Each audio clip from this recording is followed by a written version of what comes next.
म्हणजे खराब झाले खूप अशी परिस्थिती नाही, परंतु पुन्हा सोबत येऊ अशी परिस्थिती नाही. बघा, मला महाराष्ट्रामध्ये हे सगळे कृत्य तुम्हाला मधामधात तुम्हाला माध्यमाला दाखवायसाठी मी काल अजित पवारांकडे माझी मीटिंग होती, विधिमंडळामधल्या कामकाजाची मीटिंग होती. विनियोजन बिलावर जे काही विरोधी पक्ष म्हणून हत्यार आमच्याजवळ असते त्याचा वापर आम्ही केला आणि त्याची मीटिंग होती. तर काल चॅनलमध्ये दाखवायला सुरुवात झाली की नाना पटोले अजित पवारांच्या भेटीसाठी. मला भेट काय करायची त्यांची? त्यांचा रोज तर भेट तुमच्या दूरदर्शनवर होतेच. आम्हाला काय भांडणं चालली आहे, काय परिस्थिती आहे, मंत्रालयातल्या घडामोडी आम्हाला रोज कळतात.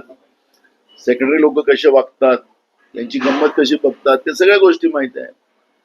एक मंत्री सांगतो की त्याच्याकडे जायचं नाही, सेक्रेटरीला सांगतो, दुसरा म्हणतो की त्याच्याकडे जायचं नाही.